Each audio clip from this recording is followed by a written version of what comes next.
Good evening, Provost Ormiston, distinguished guests, ladies and gentlemen. My name is John Kim, the Dean of the College of Business at Marshall University. On behalf of faculty and staff of the College of Business, it is my great pleasure to welcome you to the annual 2012 Hall of Fame induction ceremony. It is my great pleasure and honor to introduce today's master ceremony, Mr. Norman Marjorie. Mr. Marjorie is currently working as the president of College of Business Advisory Board members. And then he's working for Dixon Hughes and Goodman as a partner in charge of assurance. Before that, he has been working for Ernst & Young for 24 years. That firm happened to know we usually call one of Big Four accounting firms. He is a past president of Society of West Virginia CPA. And I'm very proud to say Norm has earned his BBA degree in accounting with a summa cum laude honor. As a matter of fact, his GPA was 4.0. Would you welcome to join me here as Mr. Norman Marjorie. Thank you, Tom. Well, good evening, everyone, and welcome to the 2012 Hall of Fame. This is our 17th year, and when I look out across the room, all I can say is wow. You know, we have a great venue for this here in Foundation Hall, and I'm pleased to say tonight that this is our third year in a row where we've had a sellout. You know, we took a couple of year hiatus from having the Hall of Fame banquet, and when we came back the last 3 years, we've had great support in being able to have a sellout. And what I'd like to start out with first, because this all wouldn't be possible without our sponsors. So I think it's important that we recognize the sponsors, and what I'd like to, our major sponsor is the James Justice Companies, and the rest of the sponsors are in the back of the program booklet. But without your support, you know, all this wouldn't be possible. And we're going to have a few remarks later on from Dean Kim and some others talking about the importance of the College of Business. You know, and what tonight is all about is tonight is about recognizing individuals that were involved with Marshall University, either as a former graduate or in contributing and giving back to Marshall University. And I think it's a great opportunity to showcase to our students and others what you can do by having a degree here at Marshall University. This is also our biggest fundraiser for the College of Business. A lot of people might think that the College of Business and Dean Kim and his staff get a lot of funding from the state or from others, but they really don't. And so this is last year's event netted about $75,000, and so this is also the major fundraising event that we have. I'd like to start out by recognizing the ladies in the back that made it all possible. So Sandy, Molly, and Miranda, if you all would stand, if you all would please join me in recognizing them for all their efforts.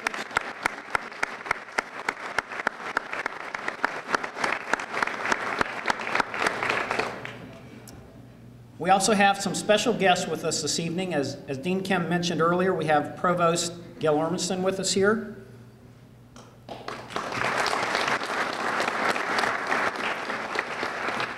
We have Matt Turner, the Chief of Staff.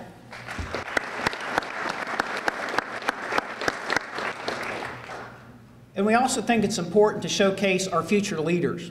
And so what I'd like to, I know I've seen one of these individuals tonight, is Ford Rucker. Are you here? The Beta Alpha Psi President for the Business Honorary. Thank you for joining us.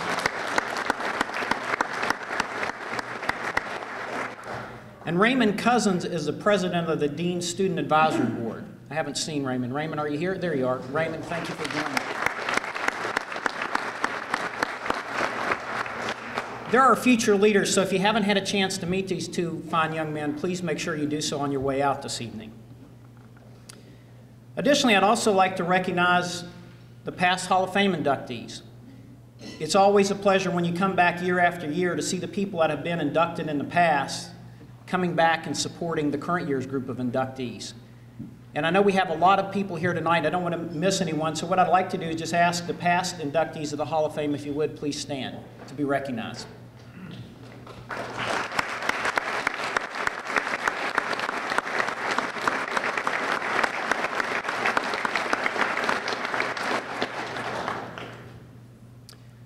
think it's also important that we recognize the faculty in attendance, and a special thanks to John Ruley. John, the last couple of years, has graciously sponsored a table at the Hall of Fame event so that the faculty could come and attend. So thank you, John, and we appreciate the faculty coming out. The faculty, if you'd stand so we could all see the faculty here this evening.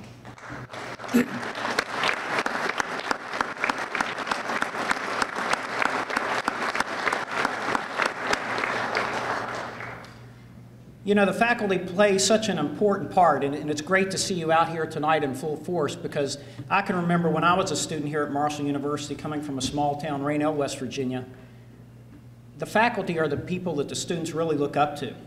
You know, you're the people that kind of set the standard in terms of what they look up to and what they want to achieve, and helping them get ready for your career. So we appreciate you coming out tonight, and we appreciate your support of our students. I'd also like to recognize our College of Business Advisory Board. And for the sake of time, because I know we have a full slate of having 5 inductees, rather than run through all the names, they're all in the back of your program booklet. If the College of Business Advisory Board members would please stand at this time.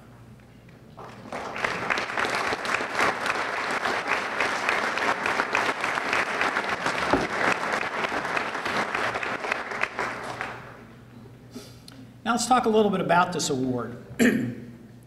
There's a brief description in the program booklet, but some of the key criteria for this award is you have to have either been a graduate of Marshall University, or if you're not a graduate of Marshall University, you have to make a significant contribution to the university itself.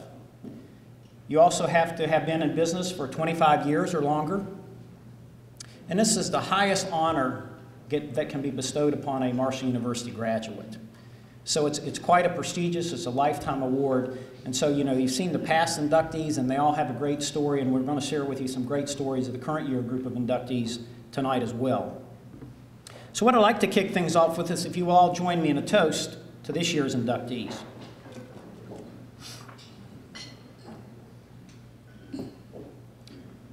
To the Hall of Fame inductees, best wishes for health, continued happiness, and future success, and may you serve as an inspiration to others in the future.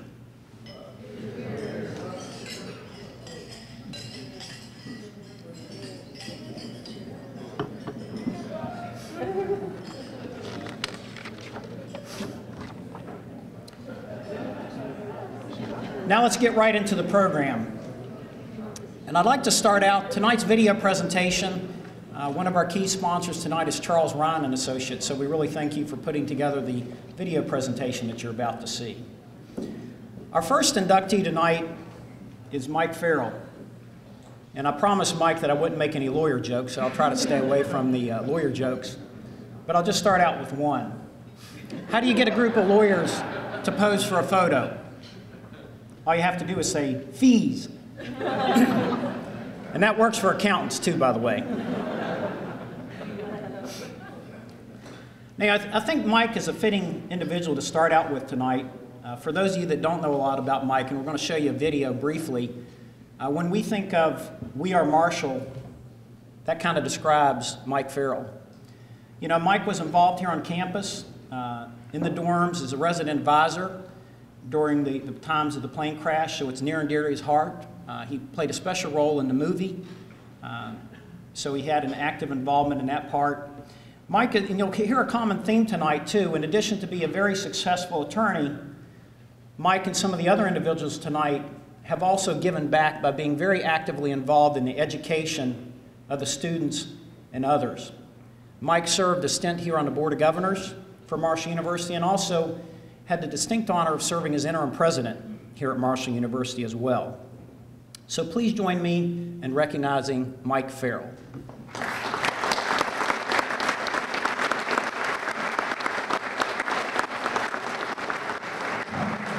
Farrell has enjoyed a distinguished career, first as a Marshall University student, and then as a law student, lawyer, higher education leader, and businessman. As an undergraduate, Mike served on Marshall University's State Senate and was elected student body president. His leadership extended beyond student government as well. As a resident director, he managed the dorm lives of each of the Marshall football players tragically lost in November 1970. Not surprisingly, Mike's involvement as an extra in the movie We Are Marshall was very personal. After graduation in 1969, success followed Mike to the West Virginia University College of Law. There, his international moot court team won the world championship in the Jessup International Law Competition. His election to senior class president was one of his many other accomplishments. Mike began his legal career as a criminal defense and personal injury lawyer. With his mentor, Stanley Prizer, he successfully defended Governor Arch Moore in his 1976 federal criminal trial. After honing his litigation skills for nearly 2 more decades, Mike opened his own firm, Farrell, White, and Legg, in 1995. Mike has been recognized as one of the best lawyers in the state by preeminent national and international lawyer grading services. His election to the American College of Trial Lawyers is a litigator's highest honor. Mike has been a prolific lecturer and author and served twice as a Special Assistant Attorney General. He began his higher education governance in 1998. Among his posts, he proudly served as an interim president of Marshall University in 2005. For his outstanding record of achievement and strong ties to our school, we welcome Mike Farrell into the Marshall University College of Business Hall of Fame.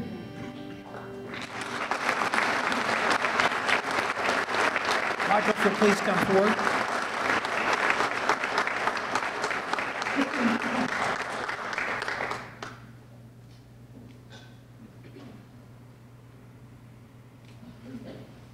Congratulations. Thank you very much. Appreciate it. Those of us who were here in the 60s came to appreciate the opportunity we had to live in that turmoil and hone not only the skills of life, but the emotion that the Vietnam War brought to all of us. I was an ROTC cadet, served in the United States Army before I went to law school.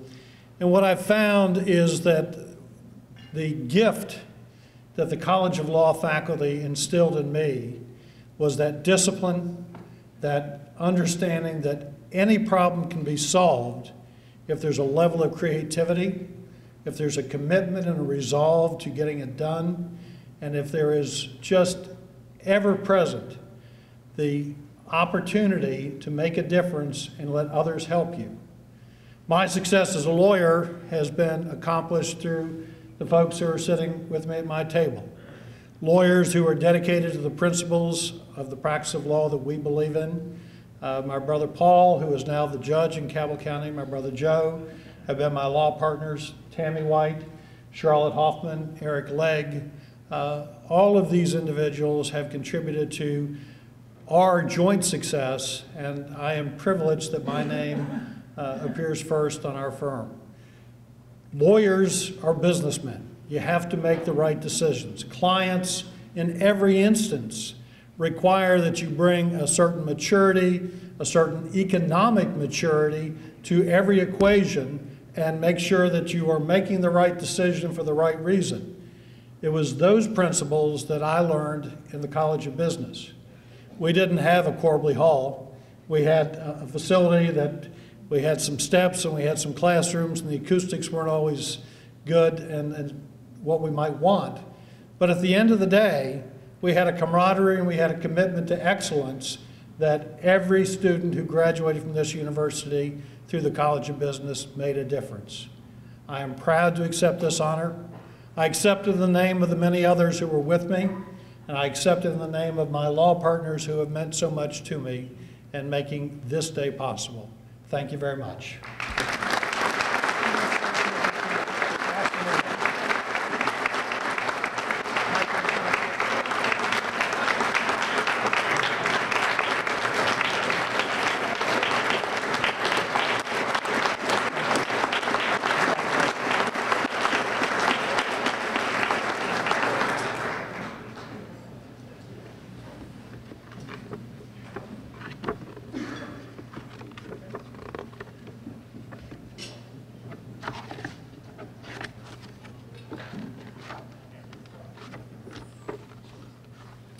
Congratulations, Michael.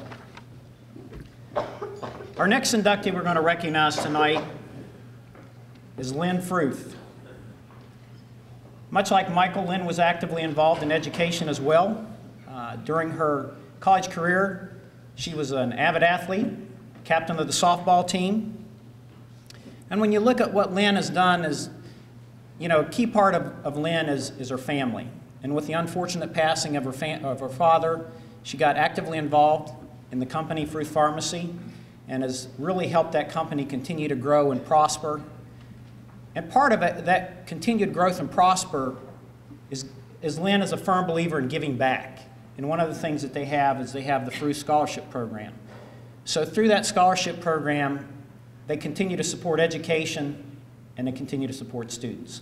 So please join me in recognizing Lynne Fruth.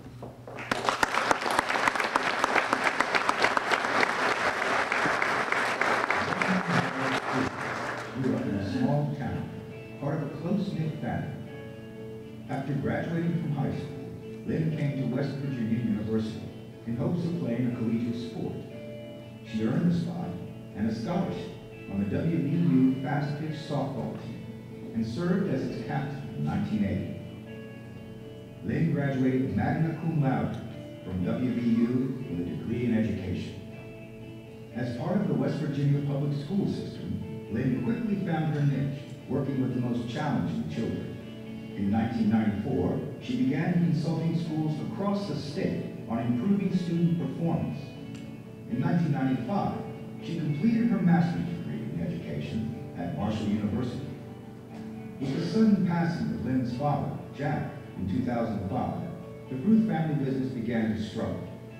Lynne jumped into the task of revitalizing Fruth Pharmacy in 2009, applying the same techniques in assessing the company that she had once used to help struggling school systems. By fiscal year 2011, the company posted gross sales of $135 million and ranked among the top 25 retail pharmacies in the U.S. Lynne also embarked on a mission to return the company to its former stature in the community. She stepped up its philanthropic endeavors, for example, including its scholarship program, through which Marshall University receives a number of scholarships each year. Fruth Pharmacy is also teaming with Cabell Huntington Hospital to raise money to build its children's hospital.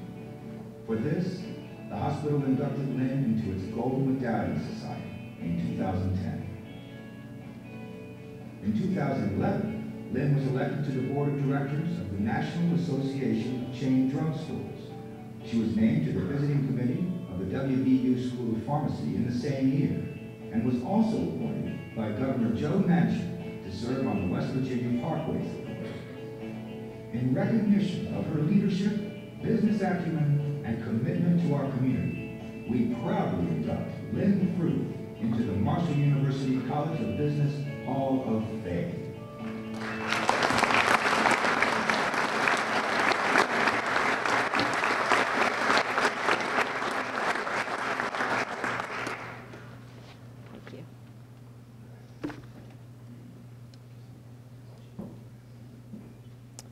I'm very humbled to be here today to be recognized by the Marshall University College of Business and to join such outstanding business people, most notably my personal hero, my father, Jack Fruth, in the Marshall University Business Hall of Fame.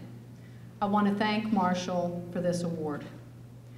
Growing up in a family business is a unique and wonderful experience.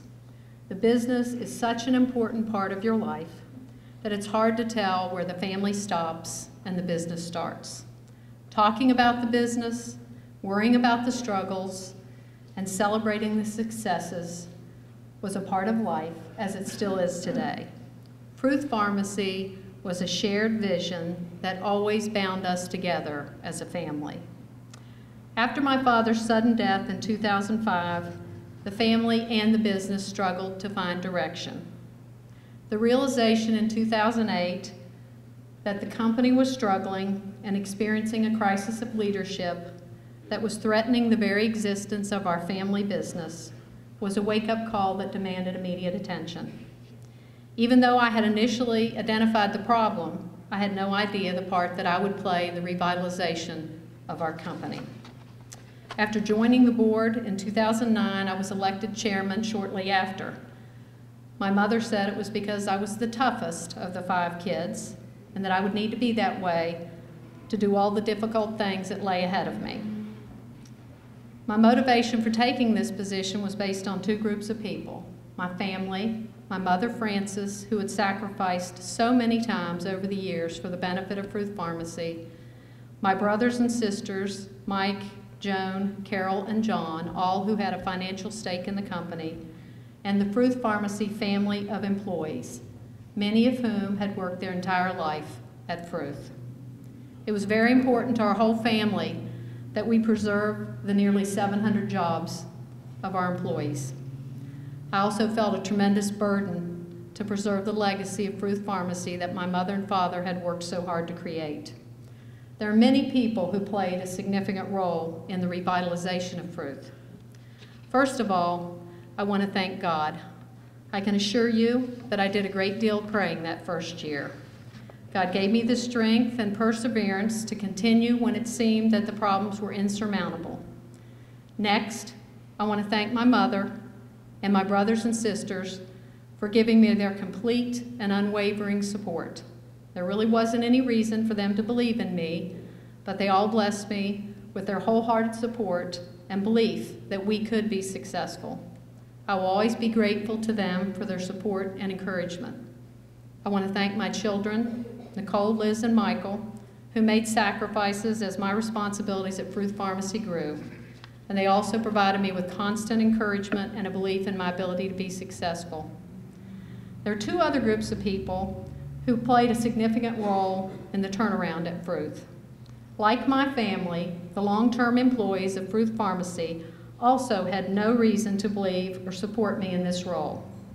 The employees did, however, have a love for Fruth Pharmacy and my parents that motivated them to be willing to take the leap of faith and follow and support my leadership. The determination of these legacy employees, combined with their dedication to our company, provided the foundation for the resurgence of Fruth Pharmacy. I am pleased that 6 of these legacy employees are here with me tonight, including my brother Mike and my sister Joan. These 6 people represent over 170 years of combined service to our company. In an age where people frequently change occupations and company affiliations, it is impressive to have that type of loyalty. The second group that made a significant contribution has been the new staff that we recruited to join our team. These talented and capable professionals were attracted to Fruth Pharmacy because they had a drive to be a part of a smaller, more agile company, one where they could each make a significant impact, and they have. These team members came from major drug retailers and our competitors and brought with them experience and expertise that complemented the dedicated Fruth employees who knew the company and our customers so well. These 2 groups of people working together alongside the Fruth family are truly the ones responsible for me being recognized today. Finally, I want to thank my parents, who instilled a confidence and belief in each of their 5 children. Their encouragement and motivation was what allowed me to believe that I could do anything. That's not to say you could just wish for something, but that anything could be accomplished through hard work and dedication. My dad loved to say, the harder I work, the luckier I get, and I would have to say that I agree with him. Thank you again for this wonderful honor.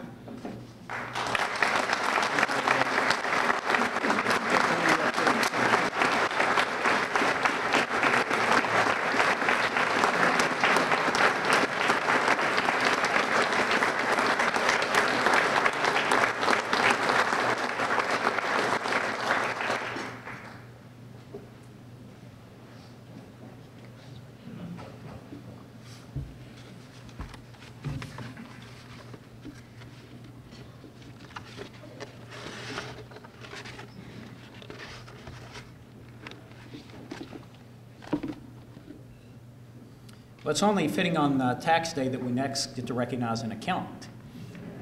You know, by the way, do you know why the IRS came up with the form named 1040? Because for every $50 that you make, you get 10 and they get the 40.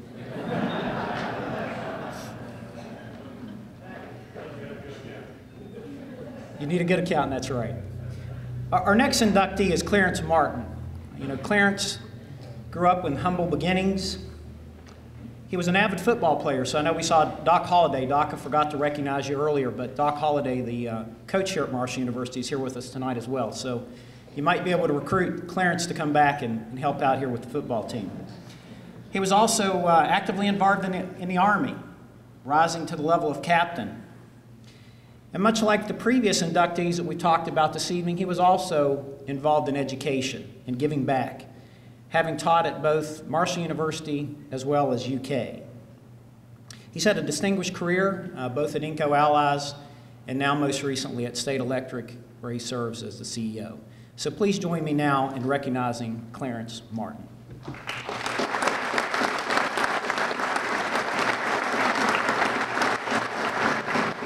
As the oldest of 9 children, Clarence Martin learned quickly that it would take hard work and determination to better his life. Participating in high school sports was one avenue, teaching him the value of teamwork and perseverance. Football was Clarence's entree into college. He came to Marshall University on a football scholarship in 1957, playing under Coach Herb Lloyd. During his sophomore year, Clarence realized that he didn't have the funds to continue school and enlisted in the Army in 1959. Clarence's high scores on his Army entrance exams afforded him the chance to work with Army finance and administration personnel.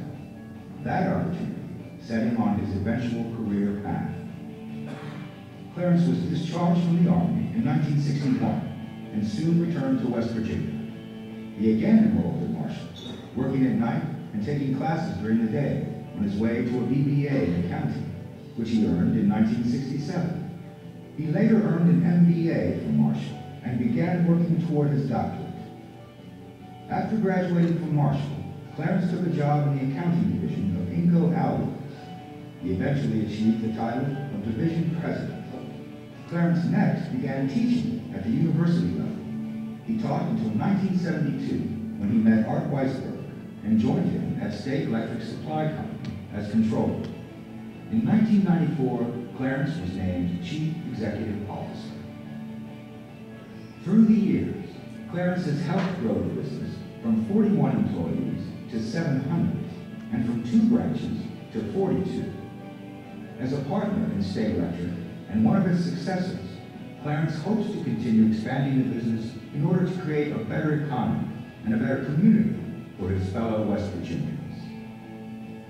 For his commitment to giving back to his community and for accomplishments too numerous to name, we warmly welcome Clarence E. Martin into the Marshall University College of Business Hall of Fame.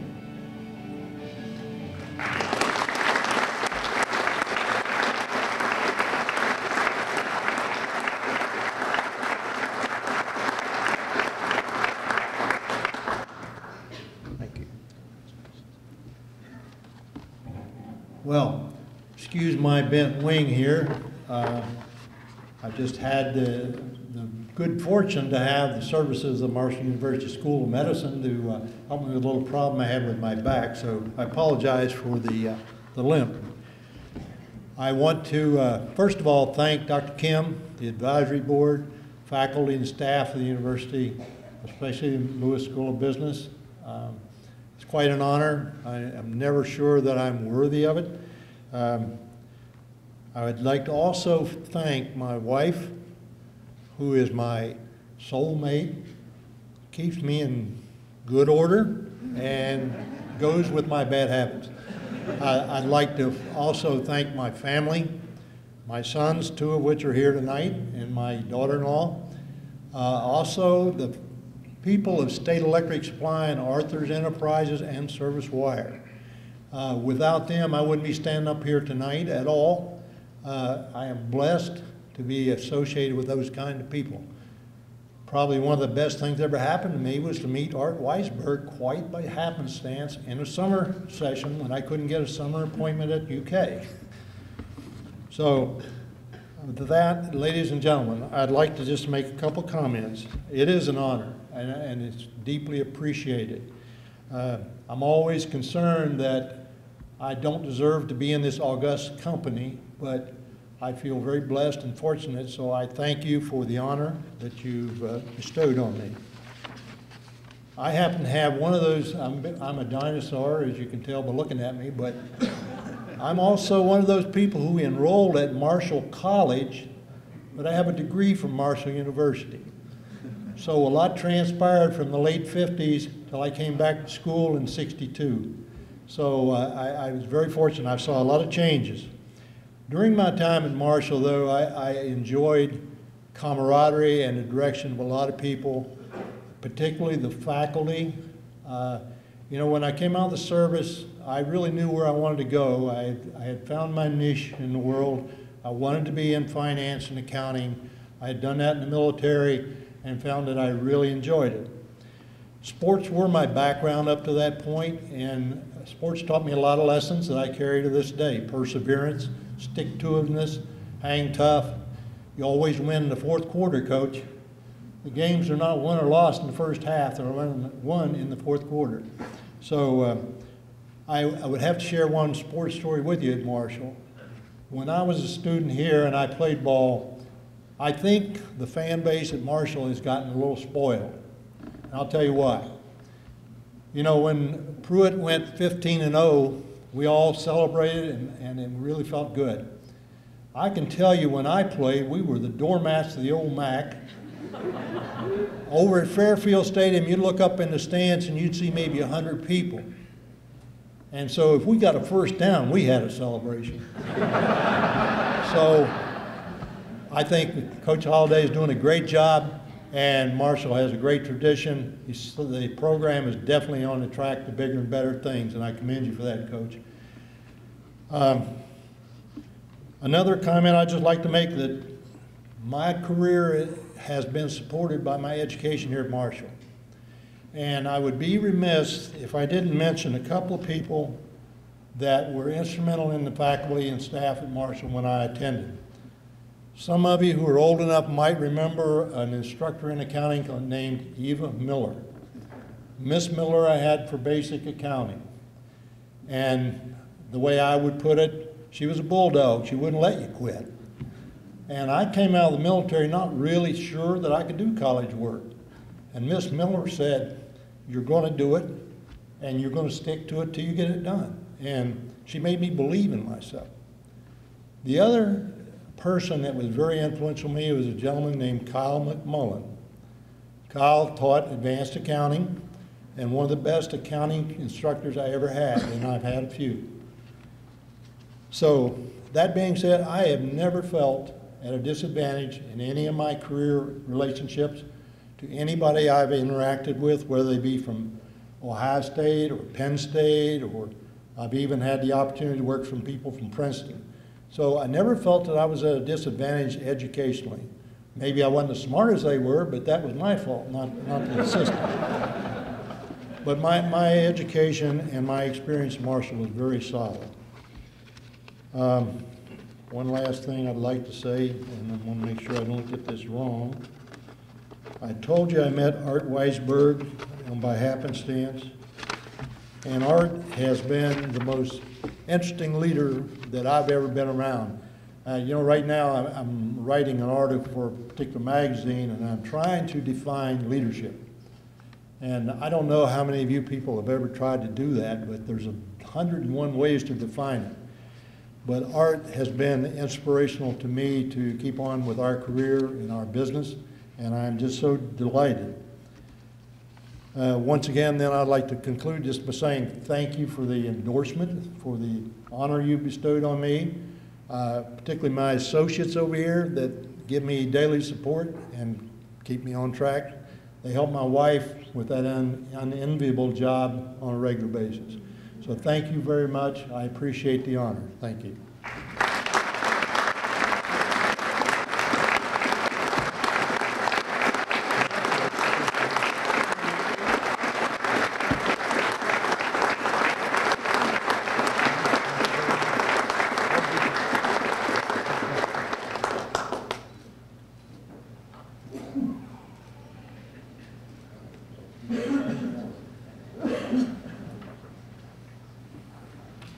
Just to add something to a comment that Clarence made earlier, is we were spoiled here at Marshall University, and so we still celebrate when we get a first down. Our next inductee we want to recognize is Joe Williams. Tell you a little interesting story. When I called Joe up to let him know that we were going to induct him in the Hall of Fame, he was at Jim's Spaghetti House, a little loud in the background. So Joe answers the phone, and I said, "Hey, Joe Williams, this is Norman Mosry, President of the Advisory Board. Just wanted to congratulate you on being inducted into the College of Business Hall of Fame." Next thing I hear him say is, "Hey, honey, I got inducted into the College Football Hall of Fame."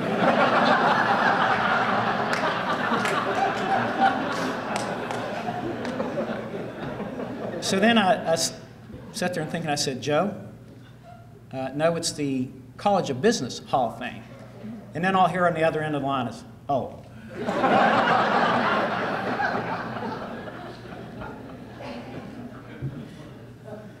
But Joe, in addition to being the Chief Executive Officer of Basic Supply Company, he also was a former mayor of Huntington, and he has a distinct honor tonight of having the most grandchildren. He has 18 grandchildren. Congratulations. Will you now join me in recognizing Joe Williams?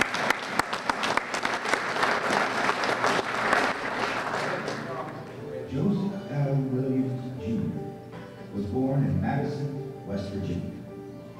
He graduated from Scott High School in Madison in 1963. He continued his education by earning a BBA in finance from Marshall University in 1978, becoming a graduate of the Mayor's Leadership Institute in 1984, and attending Bankers Director College seminars in Virginia and West Virginia. Today, Joseph is the Chairman and Chief Executive Officer of Basic Supply Company, which he founded in 1977. He is also Director of Energy Services of America Corporation, which serves America's energy providers. There, his investment and management experience provides the board with an important perspective in business development. From 2007 to 2009, Joseph was Chairman, President, and Chief Executive Officer of Consolidated Bank and Trust in Richmond, Virginia. Additionally, he was one of the organizers of First Century Bank in Huntington and remains a director there. He is a former member of both the West Virginia Governor's Workforce Investment Council and the National Advisory Council of the U.S. Small Business Administration. He is also a former director of Unlimited Future, a small business incubator. Joseph has served his community as both a business leader and a political leader. His political posts include mayor and city councilman of the city of Huntington, West Virginia. Joseph has maintained strong ties to Marshall University and is a former member of our institutional board of governors. Through the years, Joseph has received much recognition, including the Marshall University Most Outstanding Black Alumni Award, a Small Business Administration Minority Small Business Advocate of the Year Award, and a West Virginia Minority Business Development Center Business Innovator Award. He's also been represented in the Who's Who among Black Americans. For his relentless pursuit of excellence and stellar representation of the Marshall University College of Business, we are proud to have Joseph L. Williams join the college's Hall of Fame.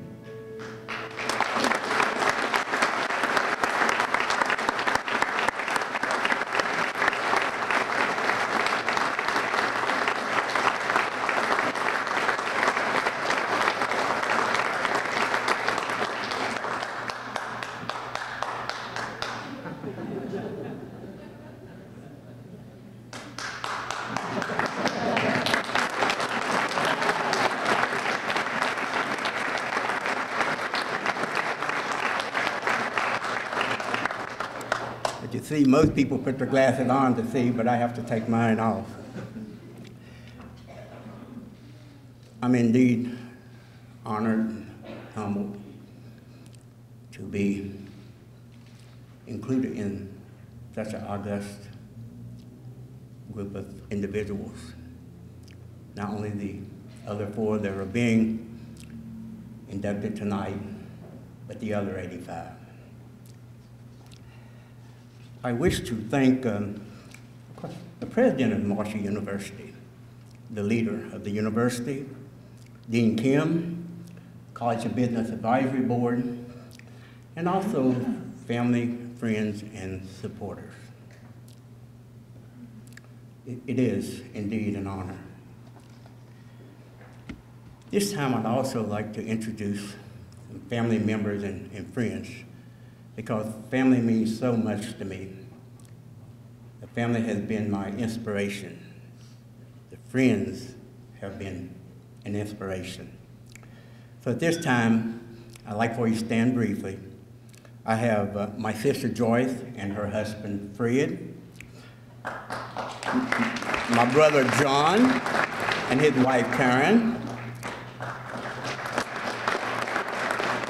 our daughter Mary, her husband Kevin, our son Joseph and his friend Samantha. And Joseph is the president of Basic Supply Company. My grandson, Jamel Hall, and his wife Megan.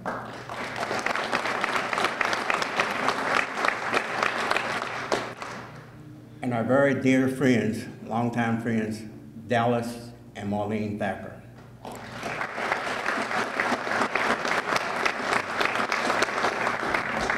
I want to pay a tribute to my parents.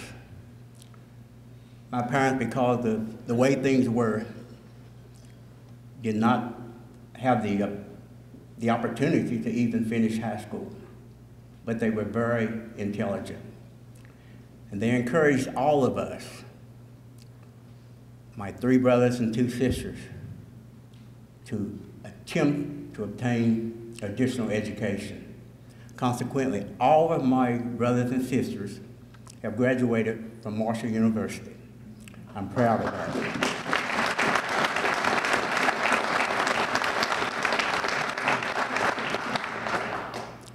And of course, out of the 85 men and women who have been inducted into the Marshall University Business Hall of Fame, all of them, in one way or another, have inspired me, whether I knew them personally or not.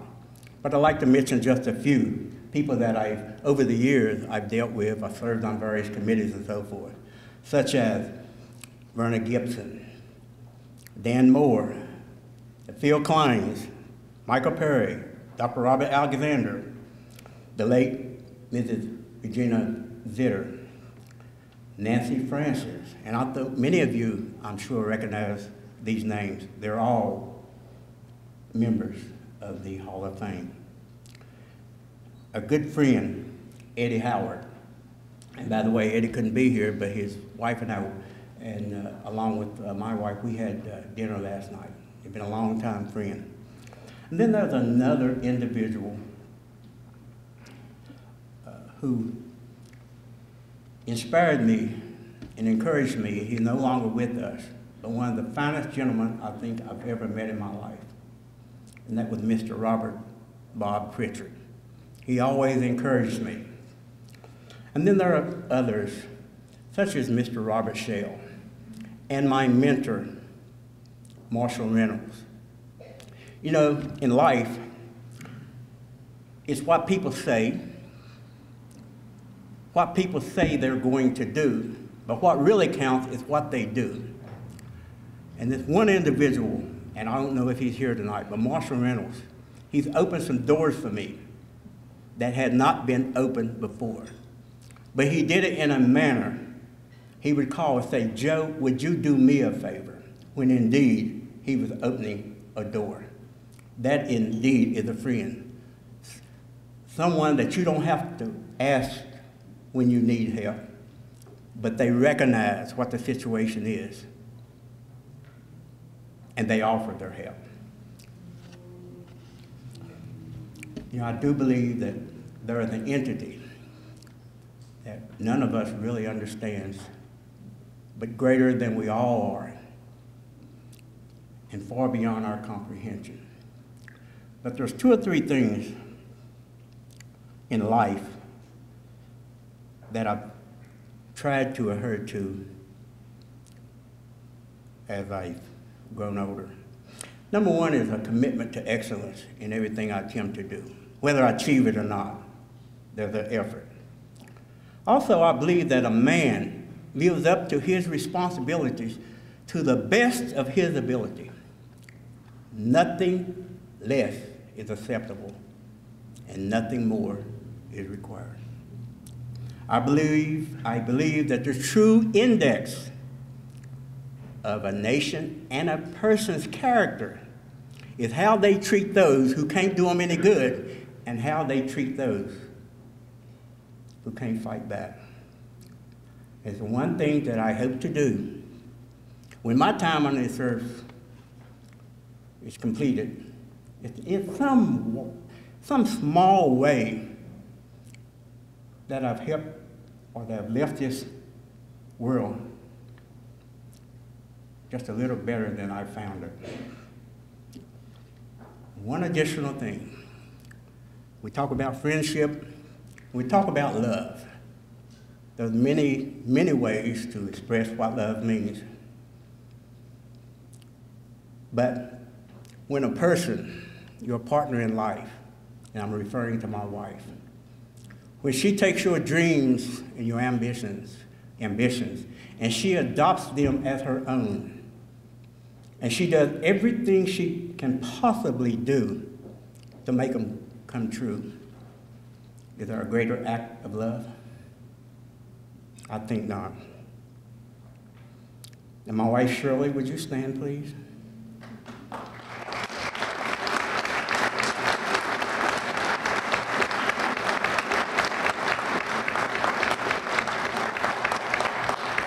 She indeed is the wind beneath my wings. And as Dolly Parton wrote,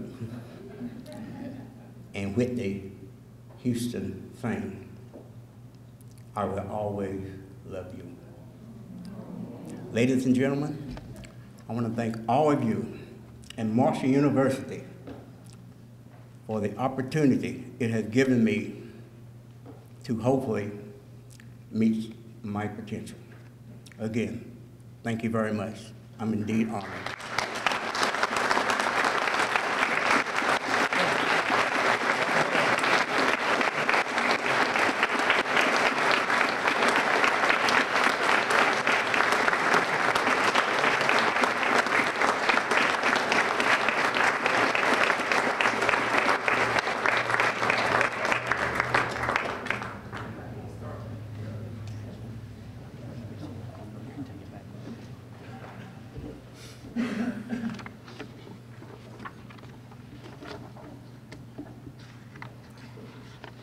Well, last but not least, certainly tonight,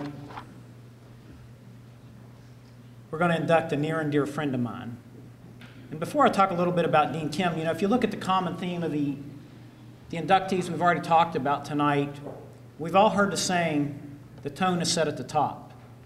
And we talked about leadership, the CEOs, the managing partners of the law firms, the previous inductees. And here when you look at Marshall University and the College of Business, the tone is set at the top by the dean.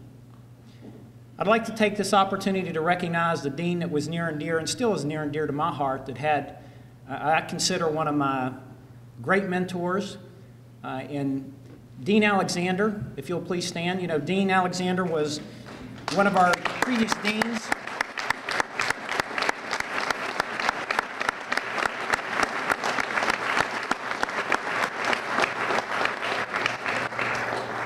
You know, Dean Alexander, as someone stated the other day, kind of set the bar. He was the dean of deans here, and so it was a tough act to follow. And for those of you that don't know kind of what's transpired over the last several years here at Marshall University, and I've been involved with the advisory board for several years, is we went through a small time there where we had some turmoil. You know, the college was struggling, things were struggling, the advisory board was struggling with some of the leadership. And then along came Dean Kim. You know, a little story, you know, when you look at Dean Kim and what he believes in, you know, he's a Grand Master, 9th degree black belt. And having studied karate on my own, you know, one of the things that I can remember about Dean Kim when I was here at Marshall, those of you may remember Brad Smith, who was inducted last year. Brad and I were kind of, if you think of the movie Karate Kid, Doesn't Dean Kim remind you of Mr. Miyagi? You know, and I think back when I was here at Marshall, and Brad and I both, you know, we were in a different dojo, you know, and I look at our instructor, and we had the flashy black silk gis, and, you know, we were doing all these shows, and that's what it was all about, you know, Paunch and Sundance. And then one day I happened to stumble on, you know, went to Dean Kim's dojo and watched him. And the thing that impressed me most was there was no flash, you know, no pomp and circumstance, but it was all about respect. You know, and if you truly understand what karate's all about, it's about respect, it's about honor, it's about family in a lot of respects, and that says a lot about Dean Kim. You know, one of the distinct honors, this is going to be actually his second Hall of Fame induction. Dean Kim was actually inducted this past weekend into the Taekwondo Hall of Fame. So he's going for number 2 tonight. But under his leadership, you know, when you look at the College of Business and what we've accomplished under his tenure, is we are proud here at Marshall to be able to say that we are one of the few distinguished schools in the country that is accredited both at the College of Business level as well as the Division of Accountancy and Legal Environment. And that was achieved under this man's direction. And we just completed the recertification process here recently this past year, and I'm pleased to say that we continued and attained that. You know, when you look at, and if you know Dean Kim, and I can speak on behalf of the advisory board members, it was amazing what happened with our advisory board when Dean Kim came on board. It was easy for me to reach out to some folks and say, you know, would you be willing to help out on the advisory board? And without a doubt, every person said, yes, we'll help you support Dean Kim. And if you know Dean Kim, you'll know why. Very humble individual, soft-spoken individual, but when Dean Kim talks, people listen. So please join me tonight in recognizing the Dean of the College of Business, Dean Chong Kim.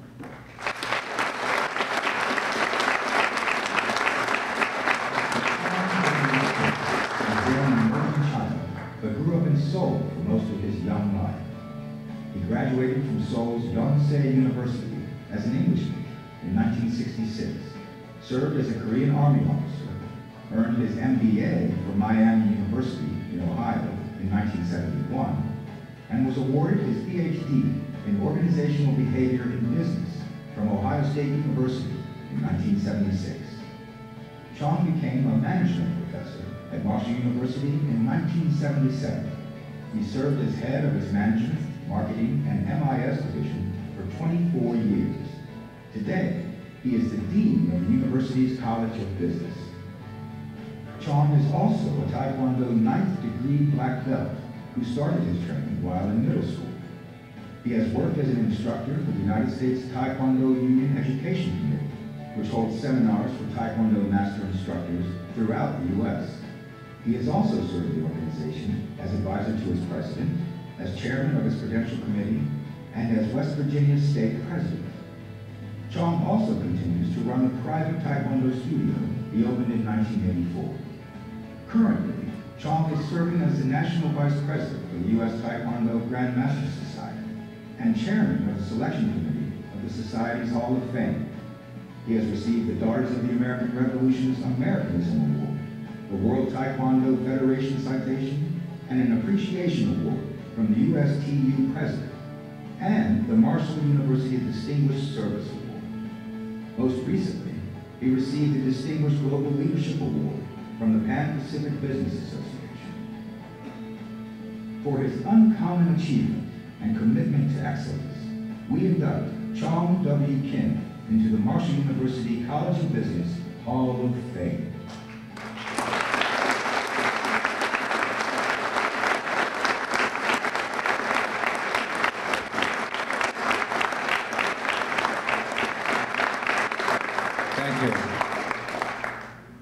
Thank you, Norman. You are speaking the undeserved so much, overwhelming, brought up so much. I didn't know you were so much liar. I cannot articulate how humble I am to receive this prestigious honor. When Norm informed me the selection committee decided to induct me to the Hall of Fame, I was very much surprised.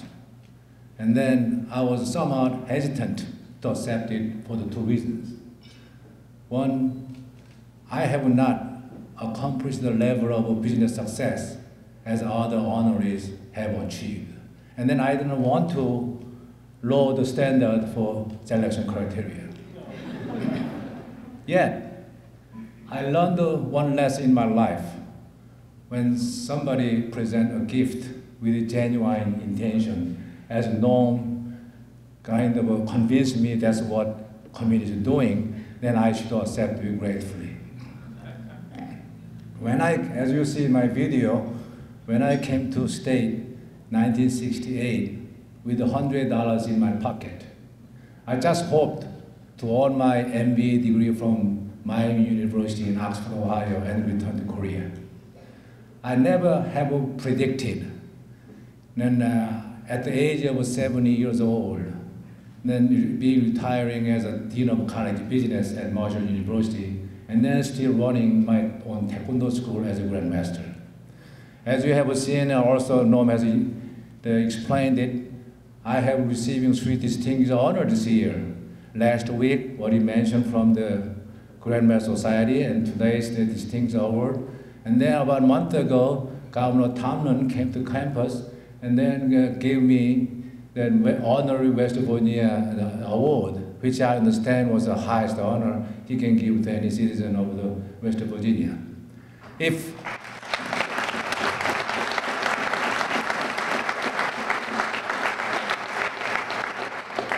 If you had told me this would be happening to me when I landed my plane in San Francisco 40 years ago as a young, scary international student, I likely doubt your sanity. All of this one, as Mr. Fruth and Joe Williams said, I'd like to thank to my God, who has given me so much blessings, including my family, my health, my career. And then as well as all my colleagues who really supported me doing my all duties carrying out at Marshall University. And then it is not actually Korean custom recognize or boasting my own wife. But I like to acknowledge my wife Chun, who has supported me 44 years of marriage. She was my friend, consultant, and then good partner, raising two my wonderful children right here, and then 3.5 my grandchildren. Why is it half? Because one is coming from her now.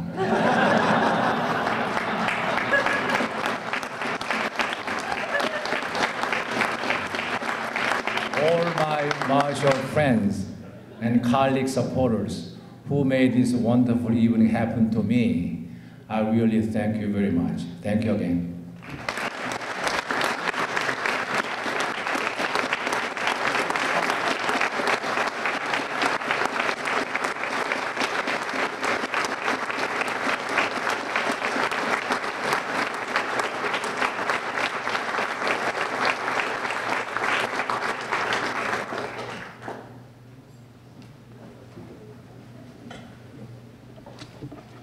Now, as Dean Kim briefly mentioned, he will be retiring this year after 35 years of dedicated service here to Marshall University.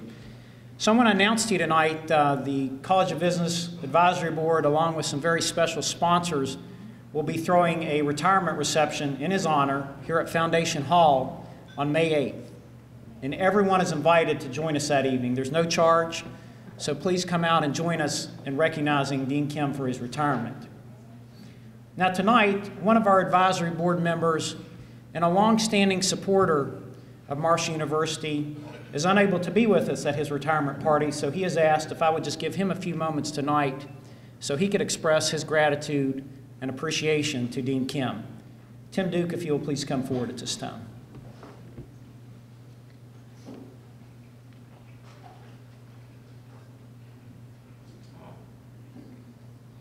It's amazing.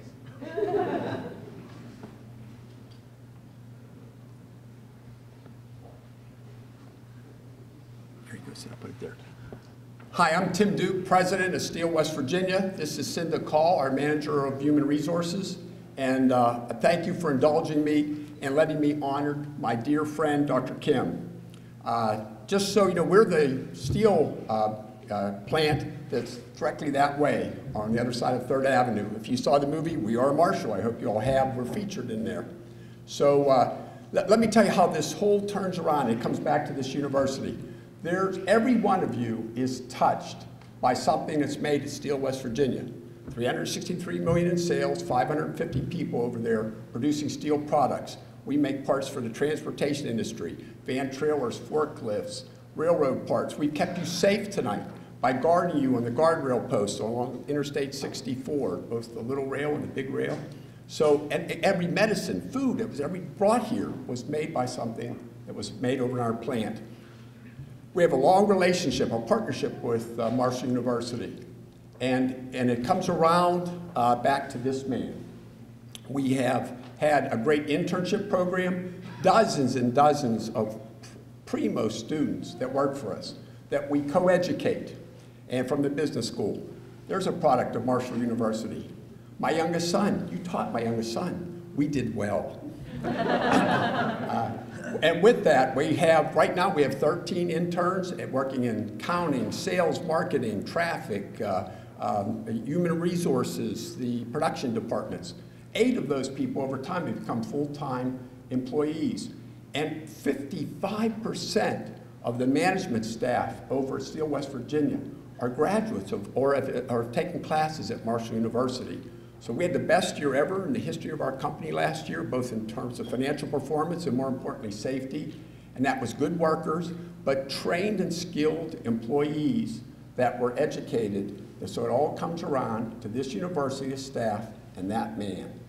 So it is with the warmest pleasure I have, and just offering you just a few tokens of appreciation. And I promise you it gets better as it goes along. Cindy's going to help me. These are made in America coffee cups. Now this is an automatic. Anytime you want him to travel with you, you just pull these out and go, let's go, honey. These are made in America steel cutlery knives and a steak set.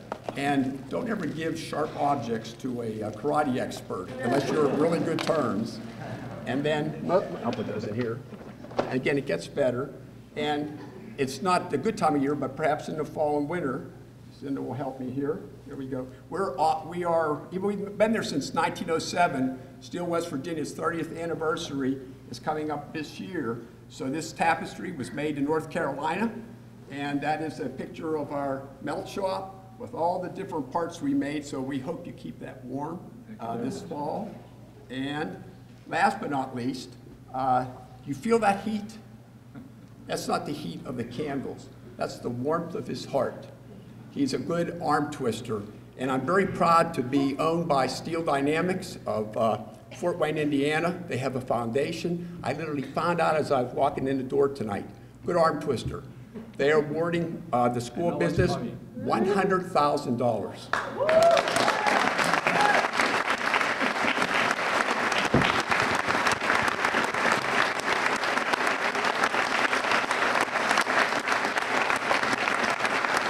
Thank him.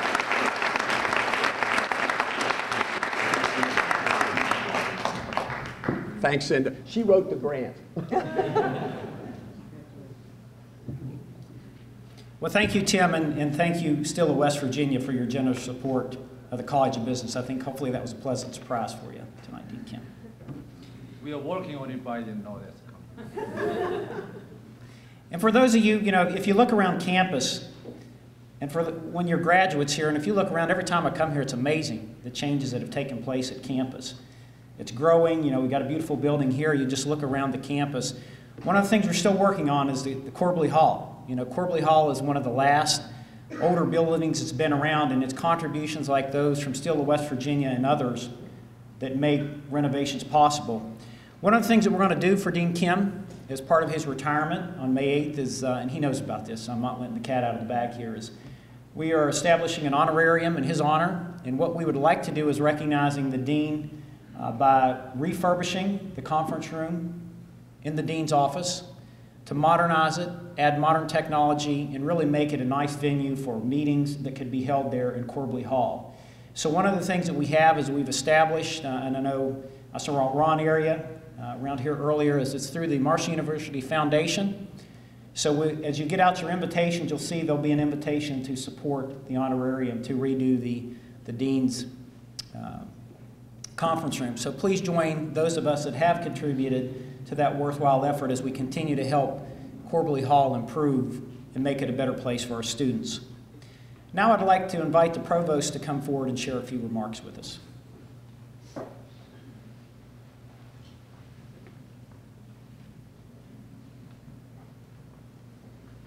Thank you, Norm. Good evening. Dean Kim and honored guest, it's my pleasure to offer you a few remarks this evening. I think on what is the overwhelming and overarching theme of the evening, this is leadership. This induction ceremony recognizes and celebrates the significant achievements of outstanding business leaders and their contributions to local and state business communities, the university, and the college. But the event itself is something more. It's a recognition of what is required for successful business, that is, a successful exchange of goods and services. It is a recognition of personal vision, sustained critical experience, the desire and ability to collaborate, and perhaps most importantly, to have a good idea and the self-reflective understanding of one's current circumstances and how to turn those ideas into actions. These are 4 characteristics of effective leadership, characteristics that should be true of any endeavor that we undertake. This year's 5 inductees into the College of Business Hall of Fame have exhibited these 4 characteristics to varying degrees.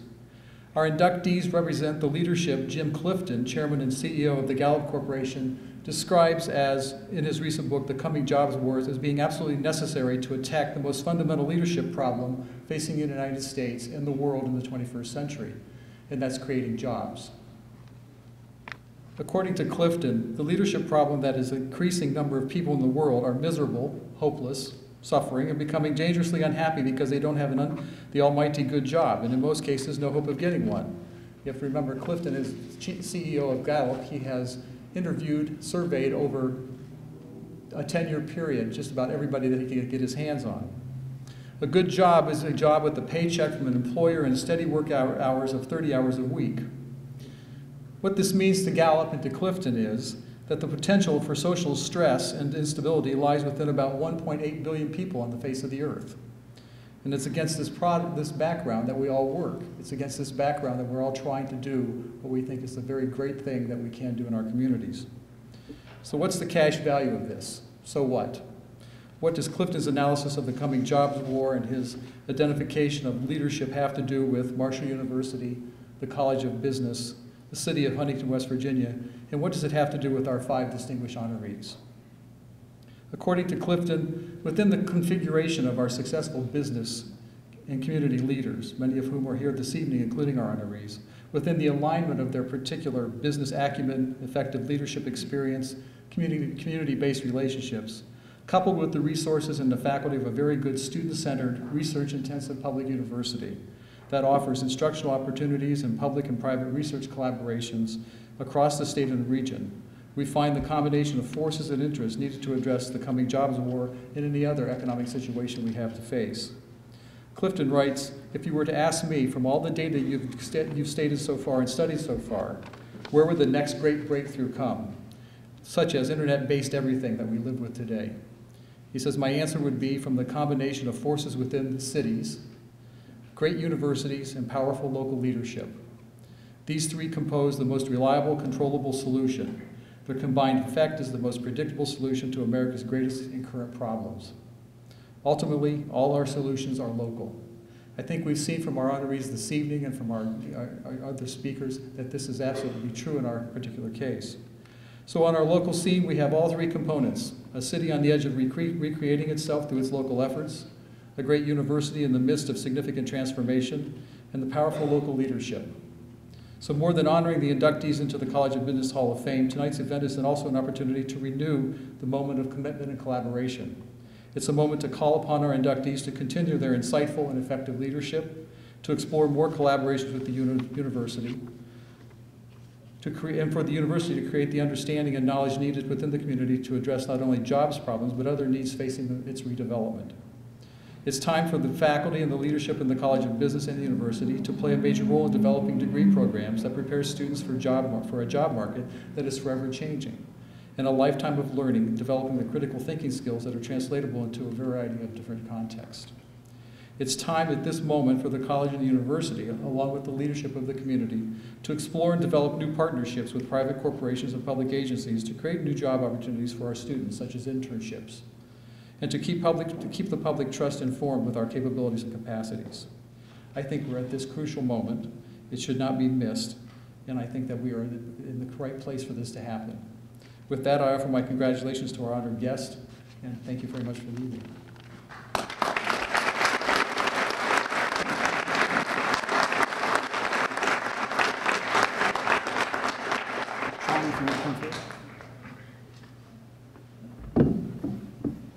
This is my third time to get up here. I'm going to just briefly share what's going on with the college business.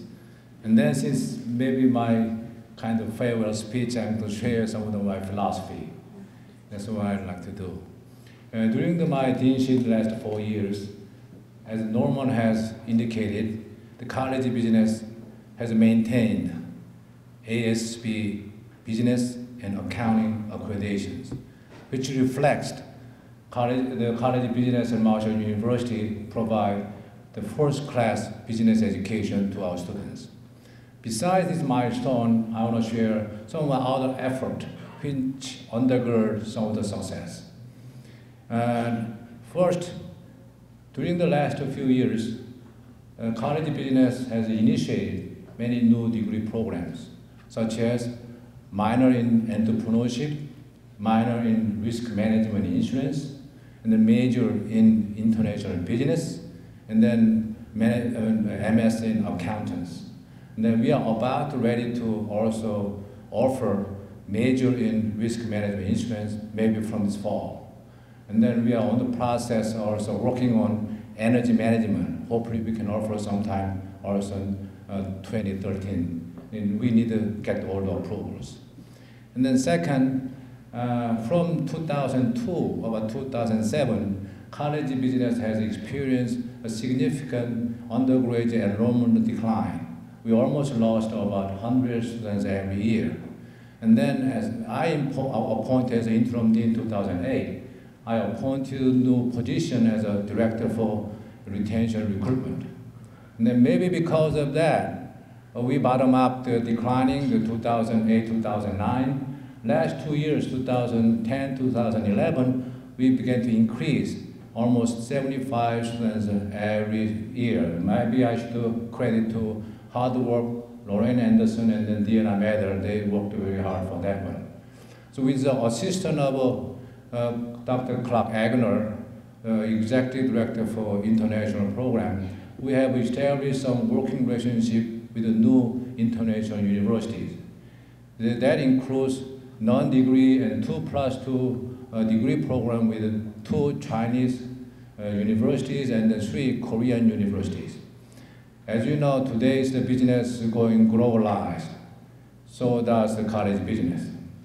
Then the last one, because of great help, as we have already seen, many of our excellent board of advisors, and then MU Foundation, our fundraising has been flourished.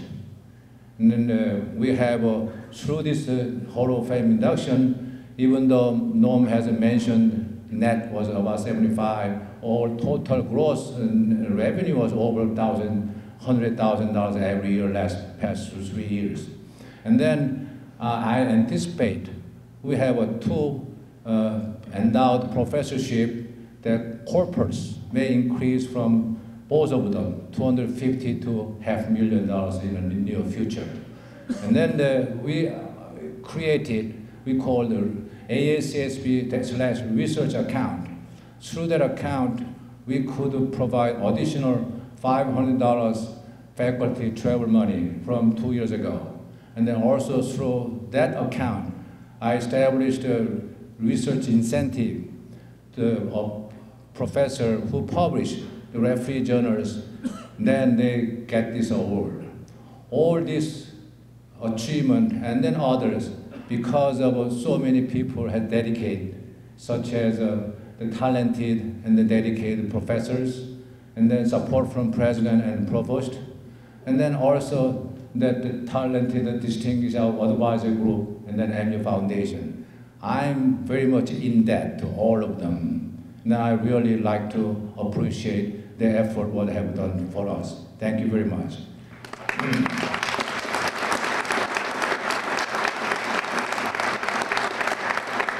Ladies and gentlemen, any given time, we tend to serve the multiple roles. For example, I'm a husband of her, and then I'm father of my children, and then I'm church member, and then a section member for the First Presbyterian Church in Huntington. And then I'm professor and dean, and then also I'm grandmaster for my school. Within all the role I play, I could be classified one of those three different category of people. One, necessity. Two, commoners. And third, parasite. Now I'll explain briefly one at a time. First, necessity. As the name it's implied, necessity is the best kind of person. The person who contribute a lot what they do. Without person, made hard to run their place. It's hard to replace the person when they disappear, and then we really need that kind of person. Commoner is the person, social person, who may contribute some, may not harm that place, but it does not really make any difference whether the person is there or not. Easily replaceable, and then it's not going to miss that much. Parasite, obviously, the worst type of person. We try to hope the person disappear as soon as possible. The person negatively contribute, and then just like a rotten apple spoils all the other ones within the same barrels. And then you can see all of you, being here, and then knowing many of you, most of you, I know you are necessity, every role you play in your life. Ladies and gentlemen, at any time when you die, you have an unfulfilled dream. Even you die 60s, my age, 70s, or 80s, even 90s, we may have some unfulfilled dream. For myself, I was fortunate enough going around most of different places of the world, but I have not seen Africa or Eastern Europe yet. That may be unfulfilled dream one. The other one, if I live 10